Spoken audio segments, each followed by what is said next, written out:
Durante muchos años, la historia política colombiana estuvo llena de omisiones y ambigüedades que hoy son susceptibles de debate. Por eso se hace necesario recuperar la memoria histórica de los personajes que aún continúan archivados en los anaqueles de la historia, para enriquecer y llenar de nuevas voces los relatos sobre el pasado. Uno de esos perfiles poco estudiados es el de Ignacio Torres Giraldo, un líder intelectual, político y social que, según el historiador Emilio Gutiérrez, sembró inquietudes en la Pereira de inicios del siglo XX para que el liberalismo se revistiera de un mayor compromiso con las causas sociales y la organización política de obreros y campesinos.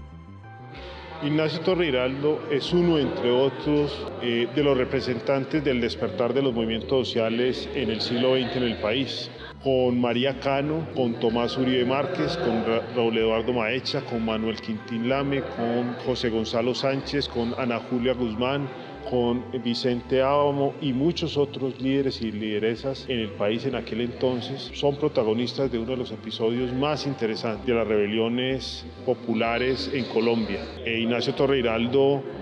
pues fue dirigente del PCR, estuvo exilado después de la masacre de las bananeras, resultó exilado del país, desterrado más que exilado.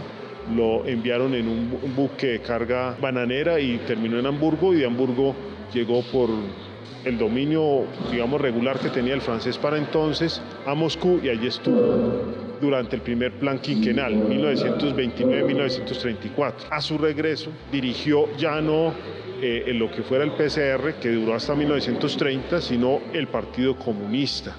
y fue expulsado del Partido Comunista ya en 1942, y él se declara ya un marxista independiente desde entonces, y empieza a escribir la historia de los movimientos sociales en el país desde la colonia hasta 1940, en 5 tomos, Los Inconformes, que se han convertido en una base fundamental para la renovación de la historiografía colombiana, para la fundación de la historiografía desde abajo. En ese sentido, Ignacio Torres Giraldo es una figura relevante tanto en la política nacional como en la historiografía desde abajo del país. Ignacio Torres Giraldo vivió en Pereira hasta 1917. Siendo totalmente autodidacta, se acercó a las ideas del socialismo de Estado, de Rafael Uribe Uribe, por medio del sastre don Germán Uribe Zuleta, el mismo que organizaba tertulias en su taller con gentes importantes del Pereira radical de entonces. También se interesó por la causa obrera a través del maestro Quiroga, un artesano conservador que en 1911 realizó una asamblea con motivo del 1 de mayo. A partir de esa fecha, Torres Giraldo se declaró revolucionario de ideología proletaria y en los años siguientes se fortaleció en sus ideas políticas, llegando al punto de fundar y dirigir entre 1916 y 1917 el periódico El Martillo, publicación refractaria a toda creencia religiosa y defensora de los derechos del pueblo. Torres tejió sus sociabilidades con personajes de la escena liberal pereirana, tales como Jesús Antonio Cardona, director del periódico El Aguijón, Luis Tejada, el reconocido cronista que también hizo parte de la fundación del primer partido comunista en Colombia, junto con Luis Vidales, Moisés Prieto, José Mar, Diego Mejía y el ruso Silvestre Savitsky. Durante toda su vida, también se relacionó con figuras como Manuel Quintín Lame, Tomás Uribe Márquez y María Cano, la flor del trabajo, quien con Ignacio Torres fue una figura importantísima en las luchas sociales y obreras del siglo XX colombiano. Torres Giraldo para mí representa, así como lo hizo en una niñez, una persona que me contaba qué le estaba pasando a Colombia. Él nos reunía, él se recostaba, nosotros nos hacíamos alrededor de su cama, y mientras le contábamos las canas, esa era la parte más simpática, nos contaba aspectos de los pueblos del Valle del Cauca, de lo que estaba pasando por fuera de Colombia, de lo que le había pasado a él en sus correrías. Así empezó yo a conocer la historia colombiana. Pues que en ese momento nosotros lo poquito que conocíamos era lo que mi mamá nos enseñaba.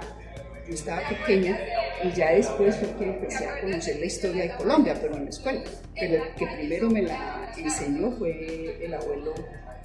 Torres Giraldo. Sí, yo creo que él, además de ser un líder de muchas masas, y organizador de sindicatos, cooperativas, movimientos sociales